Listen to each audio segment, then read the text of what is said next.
ഈ വർഷത്തെ വിഷുവിന് ഞങ്ങളിവിടെ കണി മാത്രമേ ഒരുക്കിയിട്ടുള്ളൂ കേട്ടോ.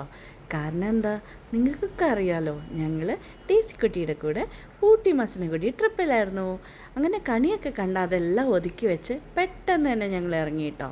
കുറച്ച് നേരം വെളുത്തപ്പോഴാണ് ഞങ്ങൾ വീഡിയോ എടുക്കാൻ തുടങ്ങിയത്. ബാഗ് പാക്ക് ചെയ്തതുപോലും എൻ്റെ കുട്ടി കണ്ടിട്ടില്ല കേട്ടോ. ഇതവൾക്ക് ശരിക്കൊരു സർപ്രൈസാണ്. അങ്ങനെ ഡീച്ച് കിട്ടി ഊട്ടിക്ക് പോവാണ്. മൈസൂർ എക്സ്പ്രസ് ഹൈവേ എത്തുന്നതിന് മുന്നേ ഞങ്ങൾ ബ്രേക്ക്ഫാസ്റ്റും കഴിച്ചു.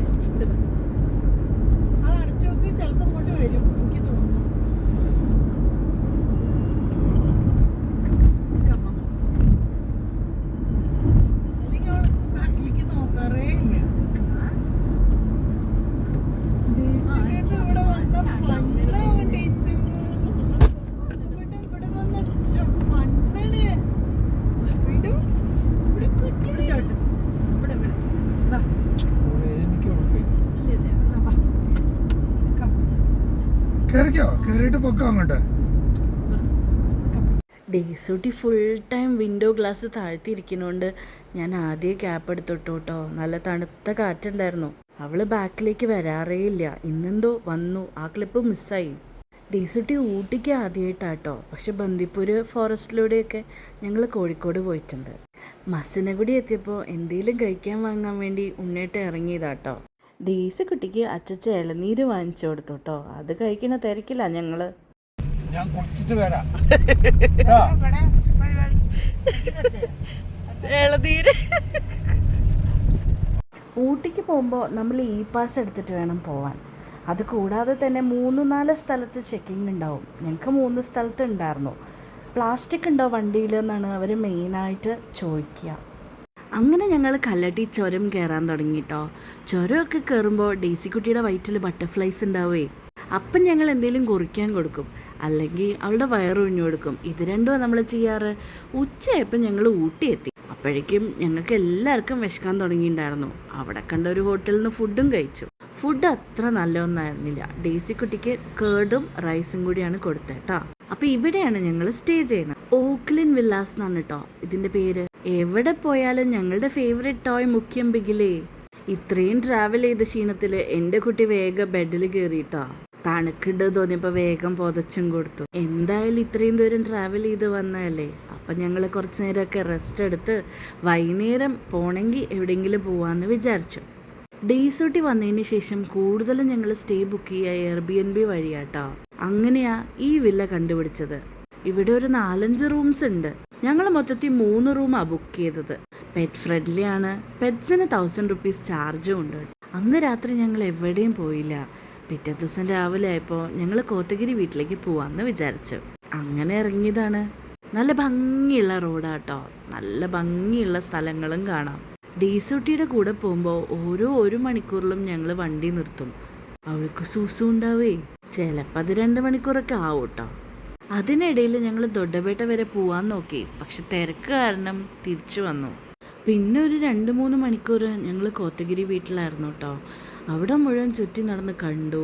ഡേസൂട്ടിയും ഞങ്ങളും എല്ലാവരും അവിടുന്ന് മുമ്മും കഴിച്ചു. അവിടുന്ന് നേരെ ഞങ്ങൾ കോടനാട് വ്യൂ പോയിന്റ് പോയിട്ടോ. അവിടെ പെറ്റ് ഫ്രണ്ട്ലിയാ. പക്ഷെ കുരങ്ങന്മാരുള്ളതുകൊണ്ട് നമ്മളുടെ റിസ്കിൽ വേണം ഇവരെ പുറത്തിറക്കാൻ. അതുകൊണ്ട് അതും പറ്റിയില്ല. തിരിച്ചു വരുമ്പോൾ ഞങ്ങൾ റോഡിലൊക്കെ ഇറങ്ങി. വണ്ടികളൊന്നും ഇല്ലാത്തതുകൊണ്ട് കുറേ ഫോട്ടോസൊക്കെ എടുത്തു.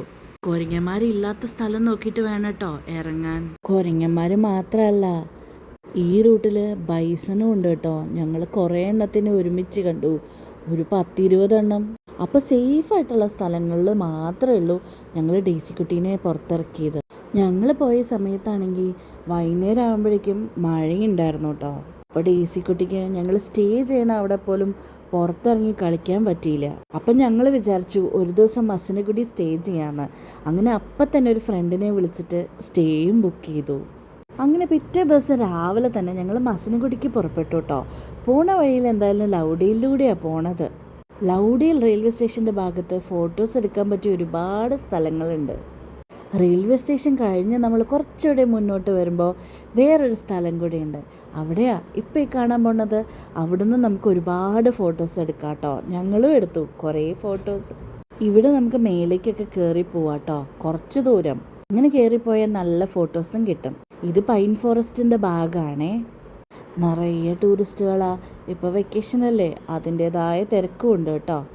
ഊട്ടിയിൽ പോകുമ്പോൾ നമ്മൾ മെയിനായിട്ട് ശ്രദ്ധിക്കേണ്ട ഒരു കാര്യം ഭക്ഷണവും വെള്ളവുമാണ് കേട്ടോ.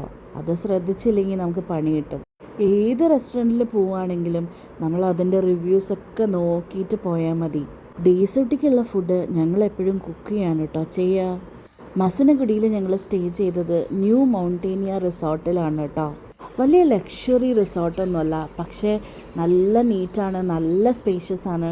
ഡേസൂട്ടിക്ക് ഓടിക്കളിക്കാൻ ഒരുപാട് സ്ഥലം ഉണ്ടായിരുന്നു കേട്ടോ. വെളിച്ചമുള്ള സമയത്തൊക്കെ നമുക്കിവരെ ഫ്രീ ആയിട്ട് വിടാം. ഇരുട്ടത്ത് അത് ചെയ്യരുത് കേട്ടോ, കാരണം ഇതും ഫോറസ്റ്റിൻ്റെ ഉള്ളിലാണ്. പിന്നെ ബാക്കിൽ ഫെൻസിങ് ഉണ്ട്, അവിടെ വലിയ കുഴപ്പമില്ല. ഈ റിസോർട്ടിൻ്റെ ഉള്ളിലേ ഇടയ്ക്ക് മാനും ആനയും മയിലും ഒക്കെ വരാറുണ്ട്. ഞങ്ങൾ മയിലിനെ മാത്രമേ കണ്ടുള്ളൂ കേട്ടോ. ഞങ്ങൾക്ക് എന്തായാലും ഈ റിസോർട്ട് ഭയങ്കരമായിട്ട് ഇഷ്ടപ്പെട്ടു. ഇവിടുത്തെ ഫുഡിൻ്റെ കാര്യം പറയാതിരിക്കാനേ പറ്റില്ല കേട്ടോ. ഊട്ടിയിൽ നിന്ന് സത്യം പറഞ്ഞാൽ നന്നായിട്ട് ഫുഡൊന്നും കിട്ടിയില്ല. പക്ഷെ ഉച്ചയ്ക്ക് ഇവിടെ വന്ന് ഊണ് കഴിച്ചപ്പോഴാണ് സത്യം പറഞ്ഞാൽ സമാധാനമായത്. നമ്മൾ വീട്ടിൽ കഴിക്കണ പോലെ ഉണ്ടായിരുന്നു. നല്ല അടിപൊളി ഭക്ഷണം. നമുക്ക് എന്താ വേണ്ടതെന്ന് പറഞ്ഞാൽ അവരുണ്ടാക്കി തരും കേട്ടോ. ഞങ്ങൾ എന്തായാലും 4 നേരം അവിടുന്ന് ഫുഡ് കഴിച്ചു. ഭയങ്കര സന്തോഷമായി. ഇതൊരു പെയ്ഡ് പ്രൊമോഷനൊന്നും അല്ല കേട്ടോ, ശരിക്കും ഒരുപാട് ഇഷ്ടമായി. ചീപ്പ് ആൻഡ് ബെസ്റ്റ് എന്ന് വേണമെങ്കിൽ പറയാം. നമുക്കങ്ങനെ ഒരുപാട് എമ്യൂണിറ്റീസ് ഒന്നും ഇവിടെ പ്രതീക്ഷിക്കരുത് കേട്ടോ. പക്ഷേ സഫാരിക്കൊക്കെ വേണമെങ്കിൽ ഇവർ അറേഞ്ച് ചെയ്ത് തരും. ഞങ്ങൾ പോയ ദിവസേ കരടീനെ കണ്ടു. പിന്നെ ആന റോഡും ബ്ലോക്ക് ചെയ്തിട്ടുണ്ടായിരുന്നു. ഇത് ഇവിടുത്തെ സുന്ദരക്കുട്ടനാട്ടോ. പാവ, അവന് ഏതോ ഒരു ഗസ്റ്റ് വണ്ടി ഇടിച്ചിട്ട് നിർത്താതെ പോയത്രേ. കാലിന് വയ്യ അതിന്, പക്ഷെ എന്നാലും എല്ലാവരും എത്തും. ഇതാണ് കേട്ടോ ഞങ്ങൾക്ക് അവിടെ ഭക്ഷണം ഉണ്ടാക്കി തന്ന ആൻറ്റി കോഴിക്കോടുകാരിയാട്ടോ. വീട്ടിലെ അമ്മ ഉണ്ടാക്കുന്ന ഭക്ഷണം പോലെ ഉണ്ടായിരുന്നു. പിന്നെ അവരുടെ ഹോസ്പിറ്റാലിറ്റി ഒരു രക്ഷയുണ്ടായിരുന്നില്ല. ലീച്ചിക്കുട്ടി വാച്ചിങ് മാനിനെ നോക്കിക്കോട്ടെ. അയ്യോ, ചിരിച്ചോണ്ടിരിക്കണ കുട്ടി. പിറ്റേ ദിവസം ഊണും കഴിച്ചിട്ടാ ഞങ്ങൾ അവിടെ നിന്ന് ഇറങ്ങിയത്.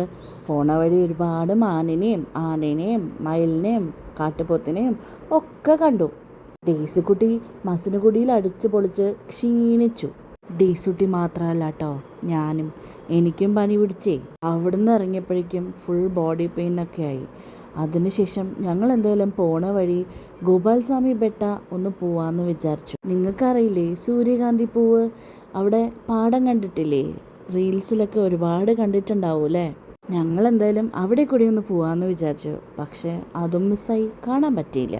അടുത്തുള്ള പാടങ്ങളൊക്കെ കാലിയായിരുന്നു.